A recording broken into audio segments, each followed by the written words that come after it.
Next topic is rheology. So the term rheology is derived from two words.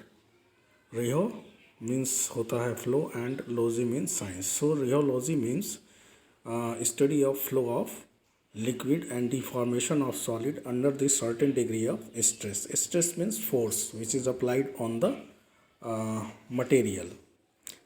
तो यहाँ पे रिहोलॉजी का मतलब होता है that is derive from to word rheo. Rheo मतलब होता है टू फ्लो, बहना, एंड लॉजी मतलब science. So rheology is the study of flow of fluid and deformation of solid under the certain degree of stress. यहाँ पे कुछ definitions हैं, इसको आप देखिएगा. रिहोलॉजी मीन्स जो भी इसकी डेफिनेशन है, रिहोलॉजी का मतलब यही हो गया कि flow of liquid and deformation of solid under the certain degree of stress. This is the main definition. आगे थोड़ा सा इसके इम्पोर्टेंस और एप्लीकेशन के बारे में हम जान लेते हैं. So study of rheology is important during the formulation of semi solid product और बाइफेजिक प्रोडक्ट और any parenteral product which is viscous in nature. ठीक है. तो यहाँ पे जैसे कि जब हम सस्पेंशन एमल्सन बनाते हैं तो उसकी फिलिंग की जाती है through the pipe. So rheology is important when we are going to fill this type of product into the container. दूसरा होता है कि जैसे आपके पास ऑइंटमेंट है तो that is packed into the wide mouth bottle. So viscosity of such product is important. जो भी आप ऑइंटमेंट या पेस्ट यूज़ करते हैं that is packed into the wide mouth bottle, तो विस्कोसिटी उसकी इतनी होनी चाहिए कि उसको हम उंगली से जब निकालना चाहें तभी निकले, ना कि अपने आप वो मीन्स कंटेनर से गिर जाए. उसकी विस्कोसिटी इतनी होनी चाहिए. And next one is the, देखा जाए तो इसमें extrusion of the paste from the tube. जो आपकी ट्यूब होती है पेस्ट या क्रीम की जो ट्यूब आती हैं, तो उसको जब हम प्रेस करते हैं तभी वो प्रोडक्ट निकलता है. तो viscosity of that product should be such that is remove from the container when we press the tube. तो विस्कोसिटी उसकी इतनी होनी चाहिए कि जब हम कंटेनर को प्रेस करें तभी वो बाहर आए, ना कि उसकी विस्कोसिटी इतनी हो कि हम उसको छुए और गिर जाए. ठीक है. Any product which is passes through the syringeable needle. मान लीजिए आपके पास कोई ऐसा प्रोडक्ट है जिसको हमको कि नीडल से पास करना है, मीन्स पैरेंटल प्रोडक्ट. उसमें सस्पेंसन या कोई विस्कस लिक्विड है, तो उसकी विस्कोसिटी इतनी होनी चाहिए कि that should be easily passes through the syringeable needle. That should not be block the syringe या नीडल. ठीक है.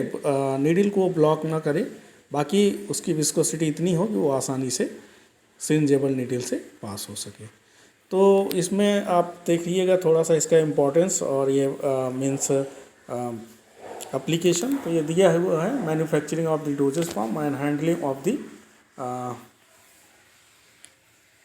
Administration.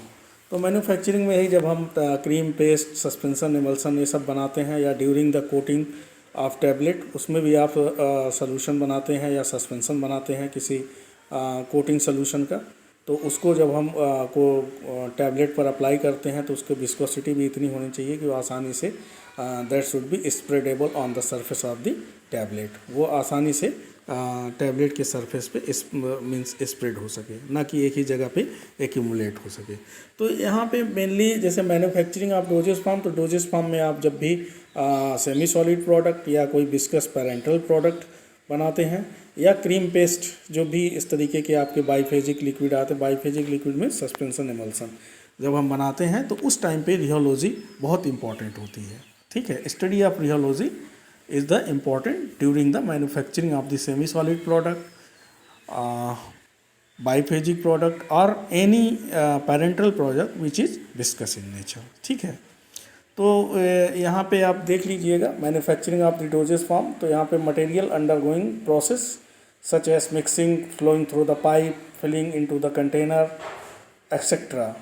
Flow related changes influence the selection of the mixing equipment means जब भी मान लीजिए जब हम कोई कंटेनर जब भी हम कोई फार्मूलेशन बनाते हैं तो उसको किसी न किसी कंटेनर में फिल करते हैं, either by using the filling machine और by using the any pipe which is attach with the filling machine. तो जब पाइप से आपका मीन्स प्रोडक्ट कंटेनर तक पहुंचता है तो उसकी विस्कोसिटी इतनी होनी चाहिए कि वो आसानी से पाइप से पास हो सके, ना कि पाइप में ब्लॉक हो जाए। क्योंकि जब भी हम पास करते हैं तो उसमें कई तरीके के आपके से अंदर के जो भी डायमीटर होता है, जो भी उसका एरिया होता है, that is affect the flow of fluid. तो वहाँ पे फ्लूइड को फ्लो करने में प्रॉब्लम क्रिएट करता है, ठीक है ना। हैंडलिंग मीन्स यहाँ पे मीन्स जब भी हम कोई प्रोडक्ट एडमिनिस्ट्रेट करते हैं इनटू द बॉडी या एनी अदर पार्ट, तो यहाँ पे मेनली जो कंसिडरेशन है दैट इज़ सिरिंजेबल नीडल।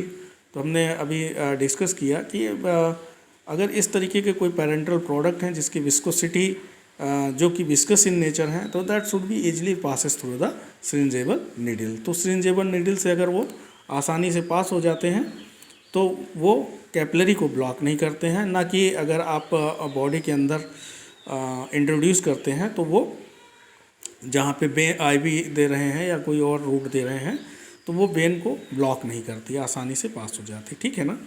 तो इस तरीके से इसकी कुछ एप्लीकेशंस हैं।